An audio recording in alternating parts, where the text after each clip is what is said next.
मुगलाचरण चिंता संतान हंतारो यस्पादाम्बुजने नव वियानान्तां निजाचार्यान् प्रणमामि मुहुर्मुहुः यदनुग्रहतो जन्तु सर्वदुःखातिगो भवेत् तमहं सर्वदा वन्दे श्रीमद्वल्लभनन्दनम् अज्ञानातिमिरान्धस्य ज्ञानाञ्जनशलाकया चक्षुरुन्मीलितं येन तस्मै श्रीगुरवे नमः नमामि हृदये शेषे लीलाक्षीराब्धिसायिनं लक्ष्मीसहस्रलीलाभिसेव्यमानं कलानिधिं चतुर्भिश्च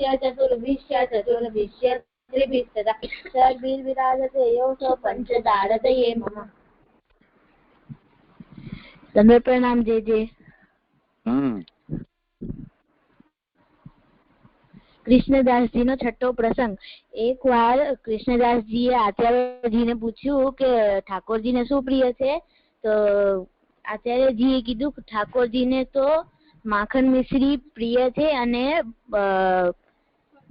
ભક્તનો સ્નેહ બહુ પ્રિય છે. તો પછી કૃષ્ણદાસજીએ પાછું પૂછ્યું કે ઠાકોરજીને શું અપ્રિય છે.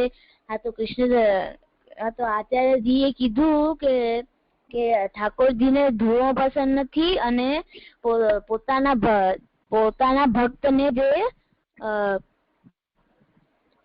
ખરાબ વિચારે ઈ પસંદ નથી. અને પછી કૃષ્ણદાસજી હજી એક પ્રશ્ન પૂછ્યો કે રામજી તો બધાને પોતાની ધામમાં લઈ ગયા હતા, તો એમના પિતાને જ શું કામ સ્વર્ગમાં આપ્યા. તો ઈ પછી આચાર્યજીએ કીધું કે રામજી બહુ દયાલુ હતા અને એમના પિતાને સ્વર્ગમાં જવા ના મળતું, કારણ કે એમના પિતા એ સ્વાર્થ માટે રામજીને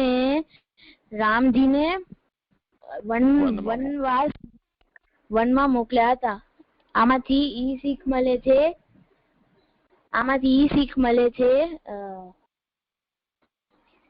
કે આપણે ઠાકોરજીને જે પ્રિય હોય ઈ જ આપણે કરવું જોઈએ ને બીજું ને જે આપણે કઈ પ્રશ્ન હોય તો ગુરુને પૂછવું જોઈએ અને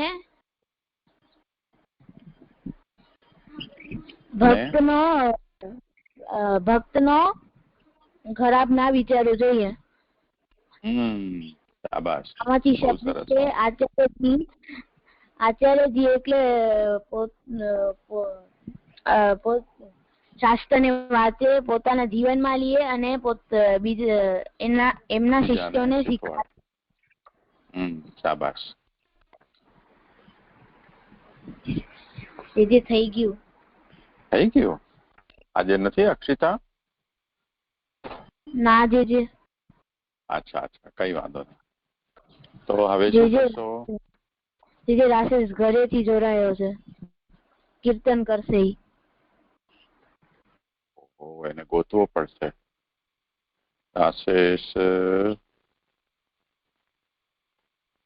હાથ ઊંચો કરે તો ખબર પડે. આટલા બધામાં હું ક્યાં ગોતું એને?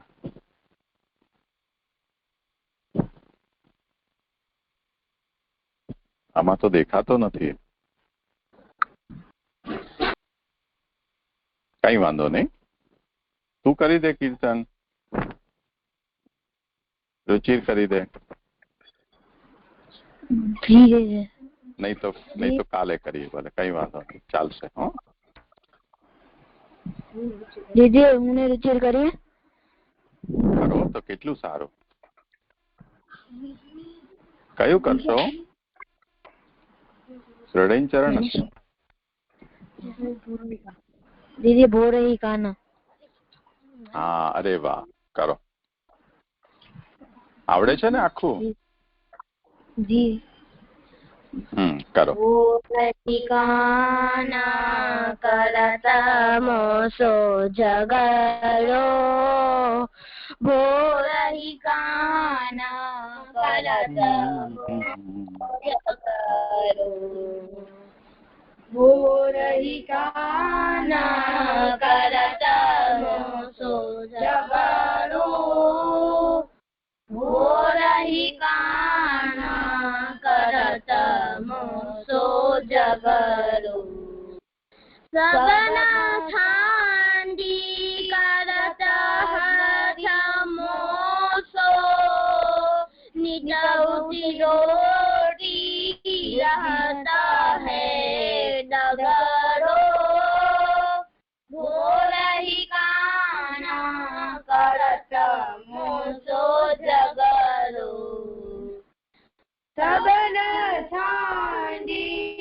करत हठ मोसो नितौती रोटी रहत है डगरो भोरही कान करत हठ जगरो घोर सदार्म सुन्यो नाही देख्यो किन लिखी दियो दिखाओ कगरो घोर सदार्म सुन्यो नाही देख्यो किन लिखी दियो दिखाओ कगरो बिना बहोनी जुआना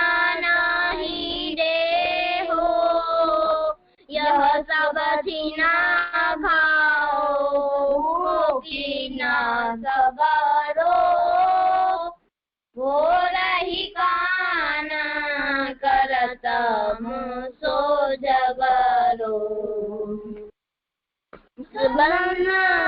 बिना बहोनी छुअन नहीं देहो यह सब छिन खाओ कीन सगरो भोरही कान करत मोसो जगरो चुंबक मुख उदलावत पकड़त नींद नहीं झुकत ही अगरो चुंबक मुख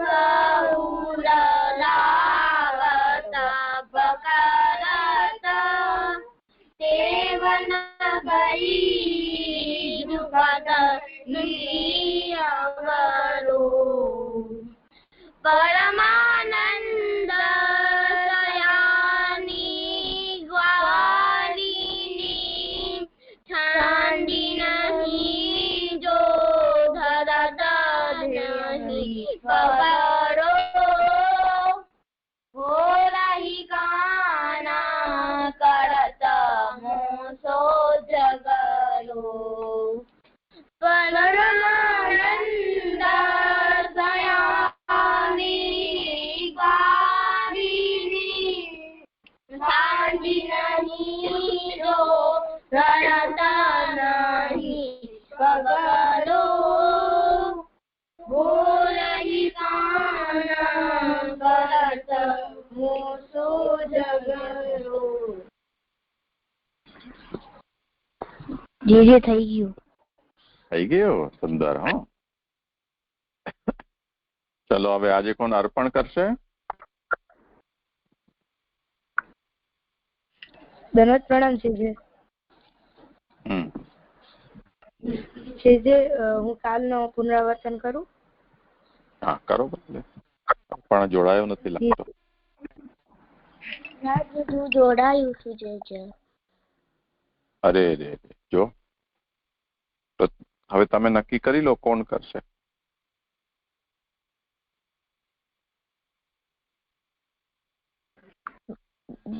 જે મને લાગે છે બંસીનો ટર્ન છે આજે. જે એવું છે ને? અચ્છા, ભલે કરો. હો, કેટલો ઉદાર છે જો અર્પણ. જી જે કાલના શ્લોકમાં આપણે જોયું હતું કે આપણે પ્રભુની સેવા કે અથવા કથામાં એકમાં કે બંનેમાં જેવી રીતે પોસિબલ થાય એવી રીતે આપણે જીવન પર્યંત દ્રઢ આસક્તિથી અગર જો બેસીએ તો કોઈ જગ્યાએ આપણો નાશ થતો નથી, એવું શ્રી મહાપ્રભુજી આજ્ઞા કરે છે. તો એમાં આપણે જોયું હતું કે આપણો મેન આપણે કરવાનું આ જ છે. બધા શ્લોકોમાં એનો ઇનડાયરેક્ટલી અને એ કેવી રીતે એમાં પ્રોબ્લેમ્સ ઓબ્સ્ટેકલ્સ આવે છે એ બતાવતા હતા. આ શ્લોકમાં શ્રી મહાપ્રભુજી એ વસ્તુ ડાયરેક્ટલી બતાવે છે કે આપણે ઠાકોરજીની સેવા કરીએ અથવા કે કથા બે માંથી એકમાં બેસીએ દ્રઢ આસક્તિથી જીવન પર્યંત તો આપણો ક્યાંય નાશ થતો નથી. તો એમાં આપણે જોયું હતું કે કોઈ એવો વ્યક્તિ હોય જે અવ્યાવૃત પણ હોય અને વ્યાવૃત પણ હોય, રહી શકે, એમ કે એને કોઈ વાંધો ન હોય, એને ગુરુ અવ્યાવૃત રહેવાની આજ્ઞા કરે તો અવ્યાવૃત રહીને પણ સેવા કરી શકે, વ્યાવૃત પણ રહી શકે, અને ચાહે ભગવદીયાના સંઘમાં પણ રહી શકે કે એના બધા જ ઓપ્શન એના માટે ઓપન હોય કે એને જી કરવું હોય તે કરી શકે. એનામાં કોઈ ઓબ્સ્ટેકલ નથી કે એ વ્યાવૃત છે દુસંગમાં રહી શકે, એવું નથી.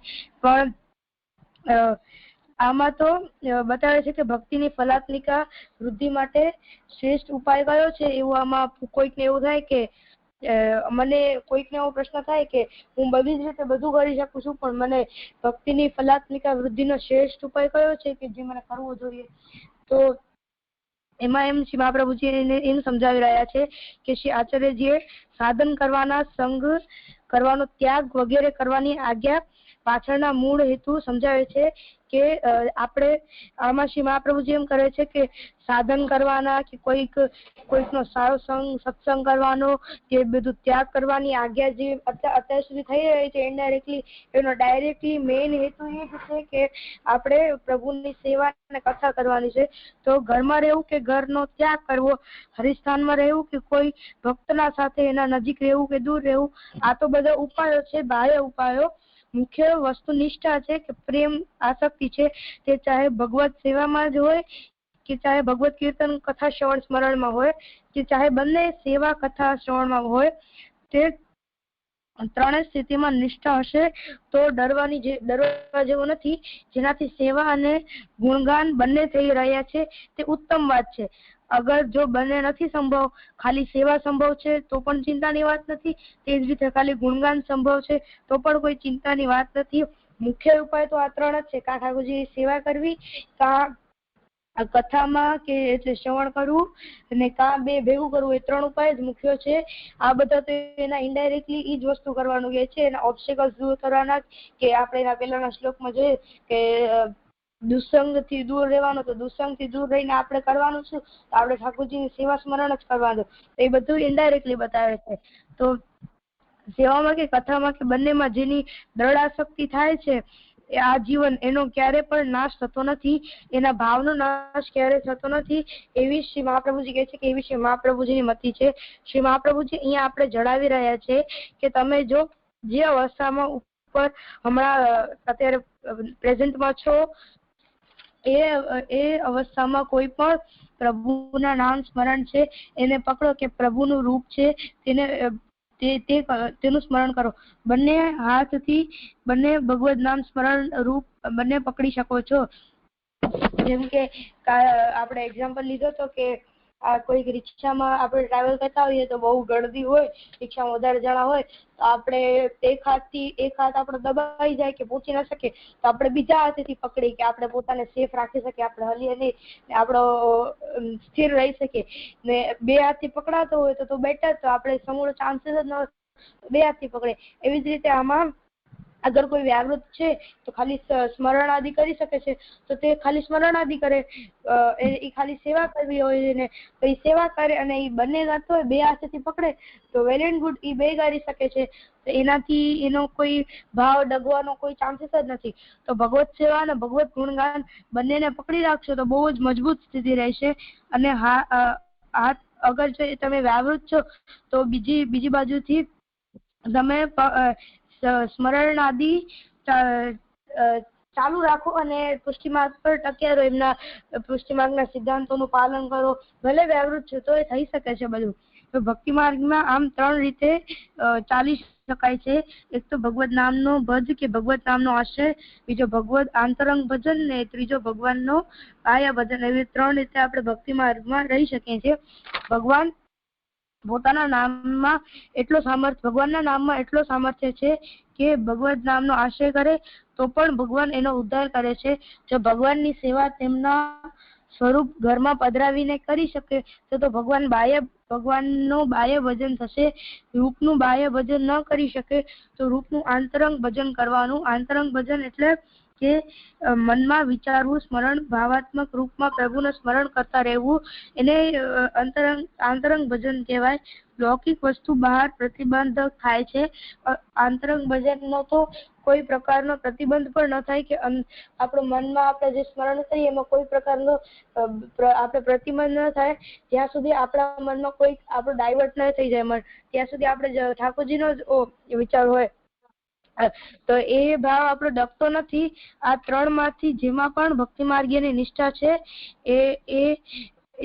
એમાં એ કરી શકે છે. હવે આપણે એમાં નિષ્ઠાનો મિનિંગ જોઈએ તો નિષ્ઠા એટલે કે જીવન પર્યંત આખો, એટલે જીવન શરૂ થાય છે ત્યાં સુધી, ત્યાંથી મૃત્યુ પર્યંત જે આપણી એકમાં આપણે ટક્યા રહીએ એને નિષ્ઠા કહેવાય.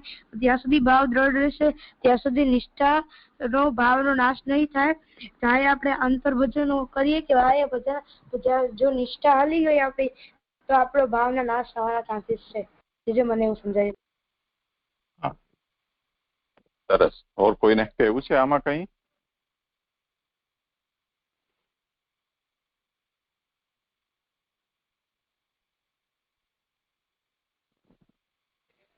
નહીં?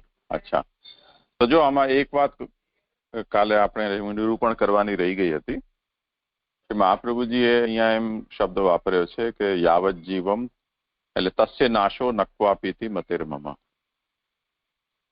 એટલે ભગવત સેવા અને ભગવત કથા કે કેવલ ભગવત સેવા અને કેવલ ભગવત કથા એમાં જેની આજીવન આસક્તિ જો દ્રઢ થાય તો તેનો નાશ કદાપી નહીં થાય.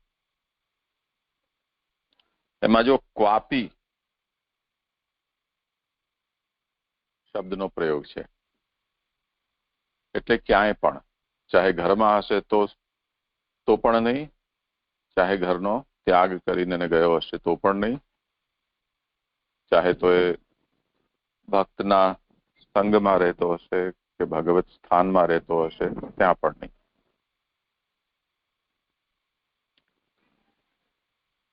હવે એમાં શ્રી મહાપ્રભુજી એમ આજ્ઞા નથી કરી કે એની ભક્તિ પ્રવૃદ્ધ થશે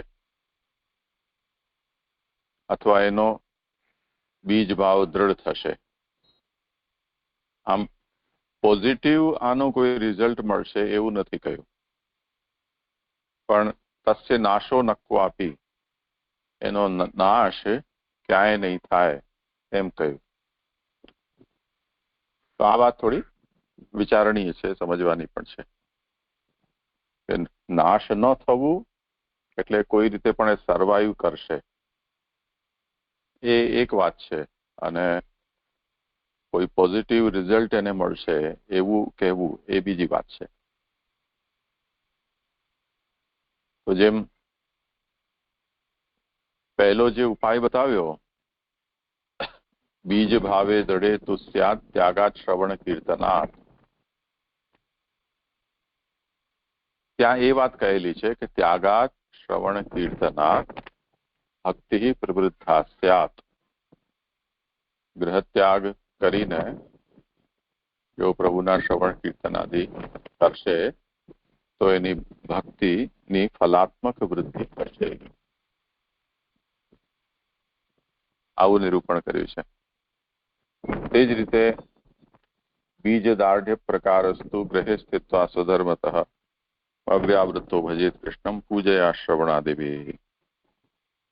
ત્યાં પણ એમાં વાત કરી છે કે ઘરમાં અવ્યાવૃત્ત થઈને અને ઘરમાં રહીને પૂજા અને શ્રવણ પૂર્વક જો પ્રભુનું ભક્તિનું અનુસરણ કરવામાં આવશે તો બીજ ભાવ દ્રઢ થશે. આગળ વ્યાવૃત્તોપી હરૌ ચિત્તમ શ્રવણાદૌ ન્યસેત થતા, વ્યાવૃત્ત હો અને ઘરમાં ભગવત સેવા ન કરી શકતા હો તો શ્રવણ કીર્તન સ્મરણ પણ પ્રભુના જો કરવામાં આવે તો પણ અનુક્રમે પ્રેમ, આસક્તિ અને વ્યસન થતા બીજ ભાવ દ્રઢ થશે એવું કહ્યું. અને એ બધું કહી દીધા પછી હવે અહીંયા શ્રી મહાપ્રભુજી એમ આજ્ઞા કરી રહ્યા છે કે સેવાયામ વા કથાયામ વા યસ્યાસક્તિર દૃઢા ભવે યાવત જીવમ તસ્ય નાશો ન ક્વાપિતિ મતિર્મમ.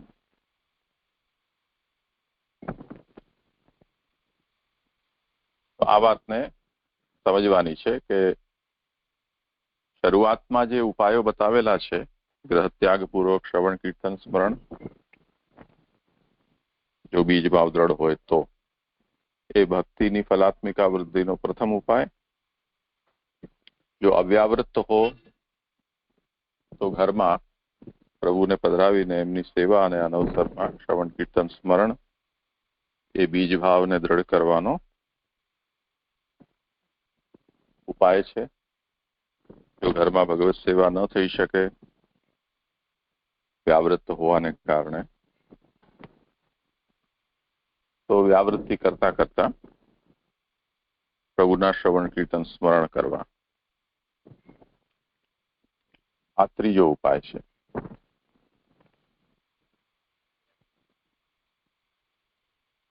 આ બધા ઉપાયો છે એ મુખ્ય ઉપાય છે. ત્રીજા ઉપાયમાં જો વ્યક્તિ એકાકી ન કરી શકતો હોય પ્રભુના શ્રવણ કીર્તન સ્મરણ, તો એને કોઈ ભક્ત ભગવદીયનો ના સંગમાં પ્રભુના શ્રવણ કીર્તન સ્મરણ અને પરિચર્યા એવું કરવાનું કહ્યું. તો એ જે વ્યાવૃત્તોપી હરૌ ચિત્તમ શ્રવણાદૌ ન્યસેત સદામાં જે કહેલો છે એના કરતા આ ગૌણ થયો, એટલે એના કરતા એ થોડી એક સ્ટેપ નીચેનો અધિકારી છે. પહેલો વાલો છે એ સ્વતંત્ર છે, એને કોઈને સહારાની અપેક્ષા નથી, અને એનો જે વ્યાવૃત્તનો ભગવદીય સંગી જે છે એ ડિપેન્ડન્ટ છે. એટલે કોઈ ન હોય તો પોતે પોતાની રીતે ન કરી શકે, કોઈ હોય તો જ ઉત્સાહ આવે.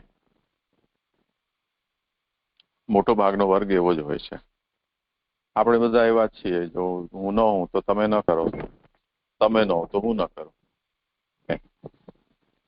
તો આ એનાથી ઓર ઉતરતી કક્ષા છે. તો જેમ જેમ કક્ષા ઉતરતી જશે તેમ તેમ વૃદ્ધિના ચાન્સીસ ઓછા થઈ જશે ભક્તિના. પણ કોઈ રીતે તમે જો કંઈક કરી રહ્યા છો તો સર્વાઈવ કરી જશો જેમ તેમ. એવી રીતે અહીંયા પણ સમજવાનું છે કે શ્રી મહાપ્રભુજી જયારે એમ આજ્ઞા કરી રહ્યા છે કે જો ભગવત સેવા અને ભગવત કથા કે કેવલ સેવા કે કેવલ કથામાં જેની દ્રઢાશક્તિ જીવન પર્યંત હશે તો એનો ક્યાંય પણ નાશ નહીં થાય.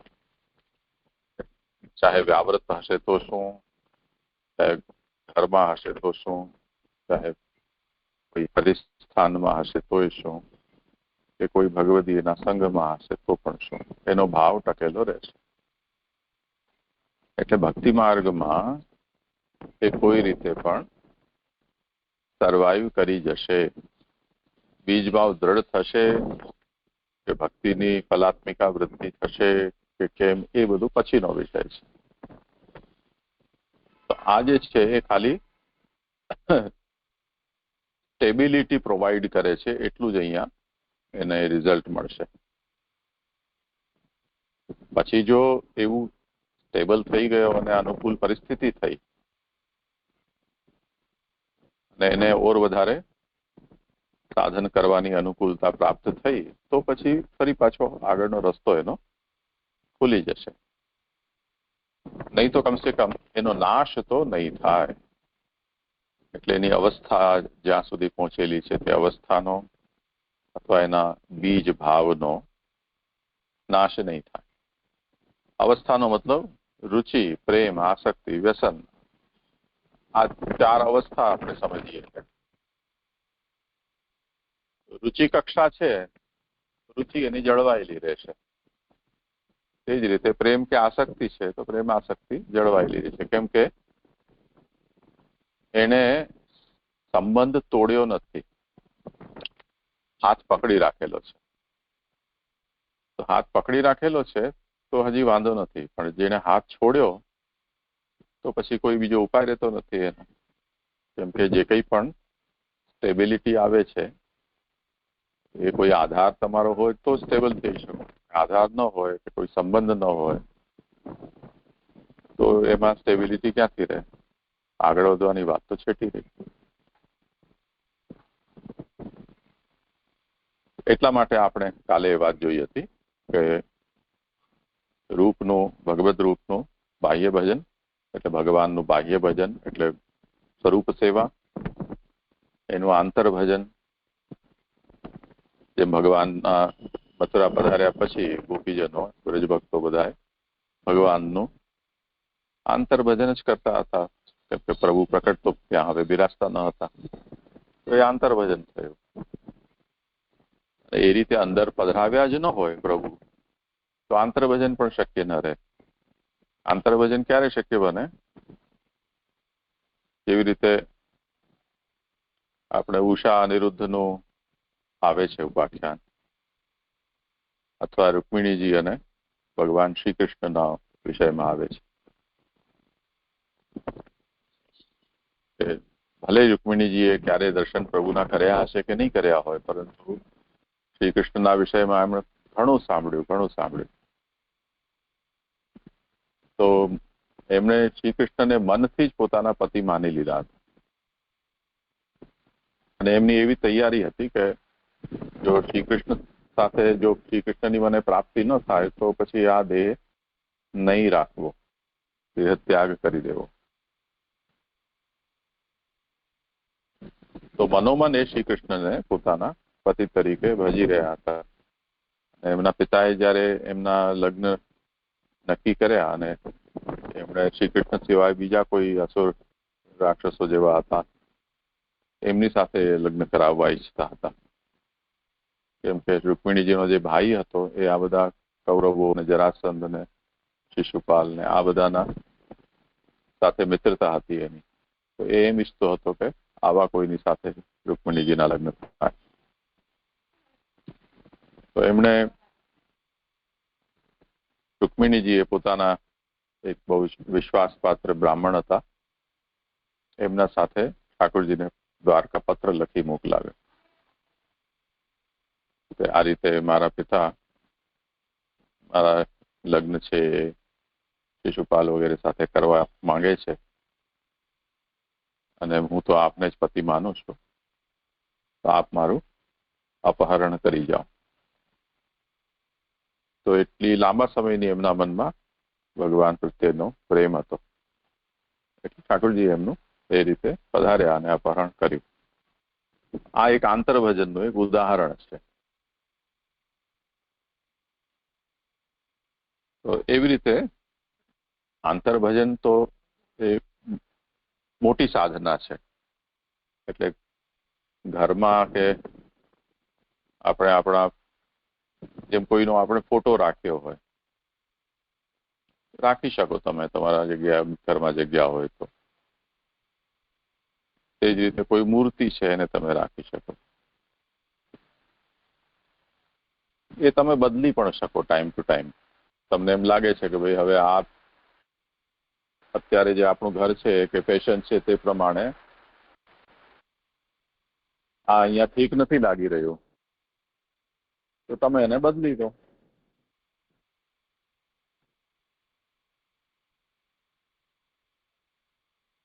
તો જે બાહ્ય રૂપ છે એની સાથે આવું બધું પોસિબલ છે.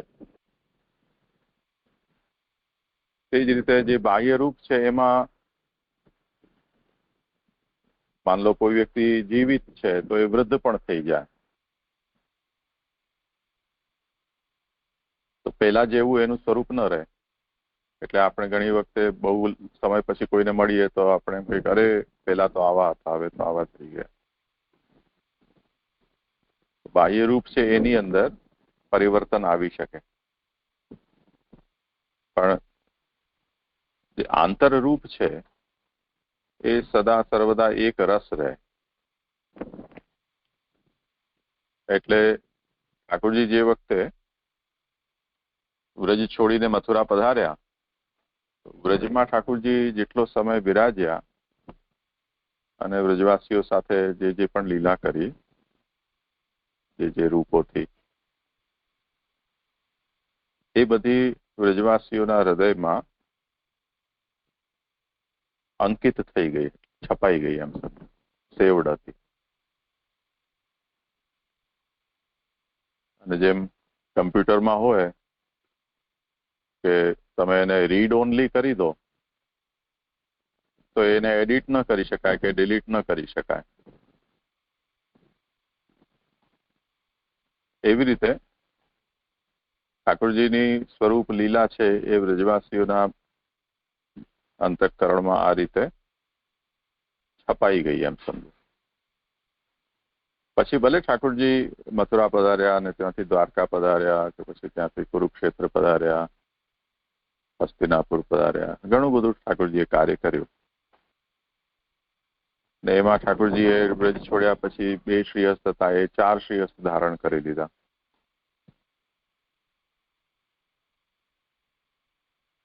તેમ છતાં પણ વ્રજવાસીઓ છે એમના મનમાં તો જે એમના સન્મુખ બિરાજેલા ભગવાન છે, જે માખણ ચોરે છે કે ગાયોનું પૂંછડું પકડીને ખેલે છે કે સખાઓના ખભા ઉપર હાથ રાખીને બિરાજે છે, કોઈના ખોળામાં મસ્તક રાખીને ફોડે છે, કોઈના થાળીમાંથી ભોજન કરે છે, પોતાનો હાથથી કોઈને ખવડાવે છે. આ જે ઠાકોરજીની જે લીલા છે એ પરમેનન્ટલી ત્યાં અંકિત થયેલી છે. બાહ્ય રૂપની તુલનામાં જો અંતરમાં ભગવાનનું સ્વરૂપ આવું જો વસી જાય એ તો બહુ મોટી સિદ્ધિ છે. અને એનું જે ભજન છે એ ભજન પણ વિશિષ્ટ ભજન છે. ભગવાનને એનાથી ફરક નથી પડતો કે બાહ્યનું ભજન કરો ચાહે આંતરનું કરો, ભગવાન માટે તો બંને સમાન છે. અચ્યુતદાસજીના પ્રસંગમાં આવે છે કે જયારે શ્રી મહાપ્રભુજી એમને સિદ્ધાંત મુક્તાવલી ગ્રંથનો ઉપદેશ કર્યો અને પછી ભગવત સેવા માટે કહ્યું તો અચ્યુતદાસજીએ એમ કહ્યું કે વિનંતી કરી કે આપ મને સીધું માનસીનું દાન કરો.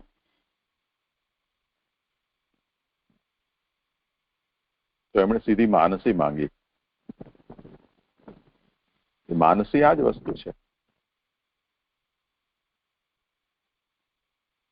ચિત્તની નિરંતર પ્રવણતા. ક્રિયામાં નિરંતરતા સંભવ નથી. કેમ સંભવ નથી? કેમ કે તમે જેમની પણ સેવા પરિચર્યા કે આરાધના પૂજા કરો તો એની પણ પોતાની કોઈક એક સીમા હોય છે અને સેવા કરનાર વ્યક્તિ છે એની પણ પોતાની કોઈ સીમા છે. એટલે સમયની, શક્તિની, વસ્તુની. સમય આપણી પાસે છે પરંતુ શક્તિ ન રહી જાય તો શું કરો? એ જ રીતે સમય શક્તિ હોય પણ વસ્તુ ઉપલબ્ધ ન હોય તો પછી તમે જોયા વગર બીજું શું કરી શકો છો? ખાલી બેઠા બેઠા જોયા રહો. સામે બેઠા છો ને કોઈ એમ કે બેઠા છો જુઓ શું છો? કીર્તન કરો. કીર્તન કેટલું કરી શકે વ્યક્તિ?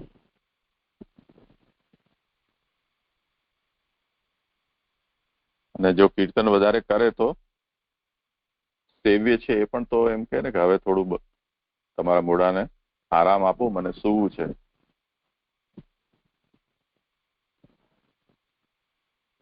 તો એટલું કીર્તન પણ સુખદ સેવ્ય માટે રહે કે નહીં? એટલે આપણે ત્યાં સેવા પ્રણાલીમાં એ નિયમ છે કે ઠાકોરજી પોઢે ત્યાં સુધીમાં એ કીર્તનના સેવાના ક્રમમાં જે બોલવાના કીર્તન છે એમાં ઝાંઝ, પખાવજ આ બધા વાદ્યો બંધ થઈ જાય. જેવા ઠાકોરજીના શયન આરતી થઈ નહીં એ બધું બંધ થઈ જાય. પછી તાનપુરો તમે વગાડી શકો કે બહુ મોટો બાજુ વગાડી શકો, એ પણ મંદ સ્વરમાં. અને ઠાકોરજીનો આરતી થઈને ટેરો લેવાયો પછી હવે અમુક જ ક્ષણ જે ઠાકોરજી હવે પોડ્યા છે ત્યાં સુધીમાં જે પણ પદ હોય પ્રણાલિકામાં, માનના પદ બોલાય છે કે માન મિલાપના પદ બોલાય, ઉત્સવ હોય તો માનના ન બોલાય, આવું ઓલ્ટરનેટ હોય છે. તે પછી પોડવાના કે કહાનીના ઋતુ અનુસાર હોય તે પછી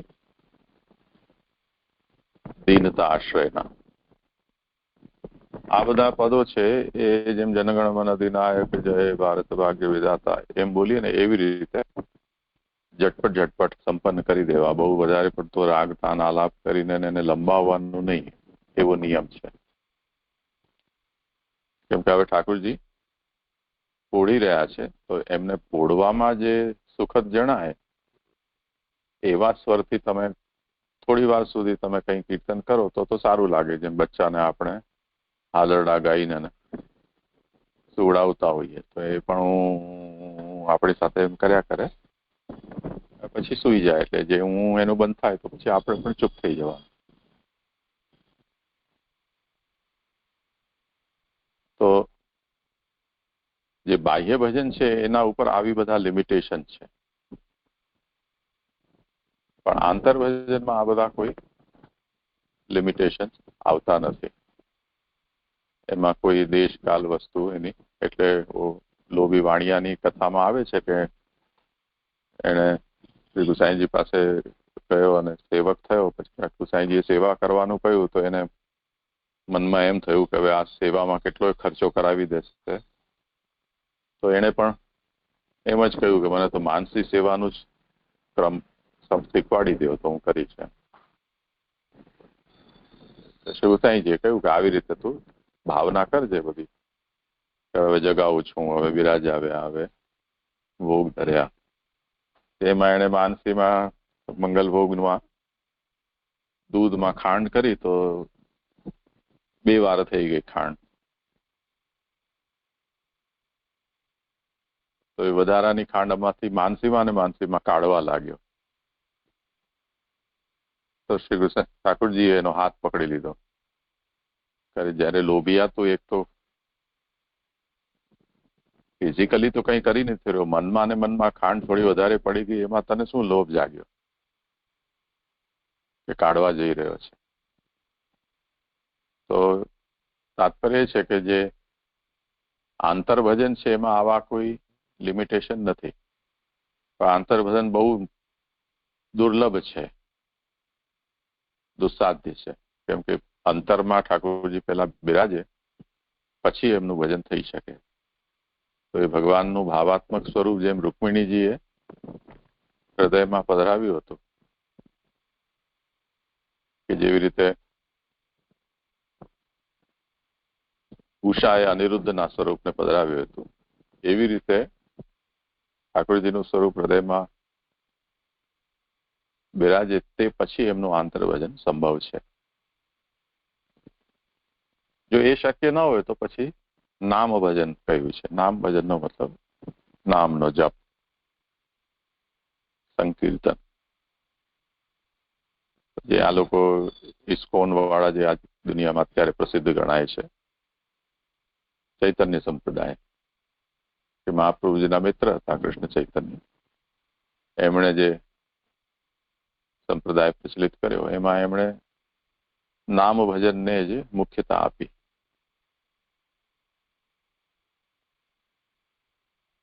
તો છેલ્લો ઉપાય એ છે. પણ આપણે કાલે વાત જોઈ હતી તે પ્રમાણે નામ ભજન છે એ શરણાગતિમાં આવે છે. એ પ્રેમના માર્ગમાં એનો પ્રવેશ નથી. એટલે તમે ભક્તિ માર્ગના સર્કલ ડ્રો કરો તો એના સર્કલના બહાર આ શરણ છે.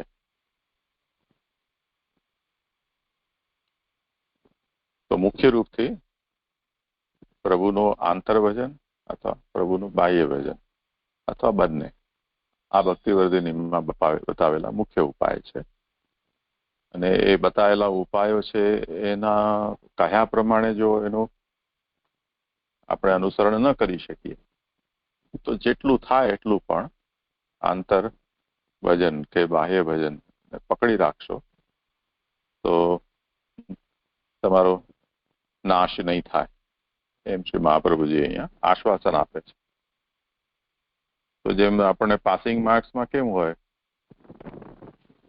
કે 35 આપણા આવી ગયા અંક તો ફેલ ન થયા, કોઈને કહેવા જેવા માર્ક્સ તો નથી પણ કમસે કમ ફેલ તો ન થયા, આગળના ક્લાસમાં આપણે ચડી ગયા એટલું થયું. તો એવી રીતે આ પાસિંગ માર્ક્સ જેવું છે એમ સમજવાનું. આ આશયથી શ્રી મહાપ્રભુજી આ વાત કહી છે કે તસ્ય નાશો નક્કો આપીતી. સમજાયું?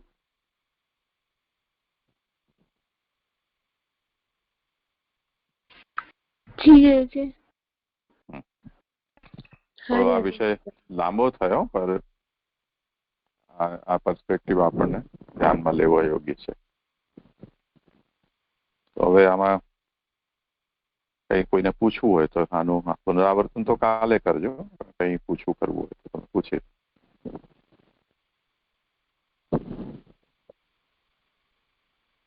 એ કઈ પૂછવાનું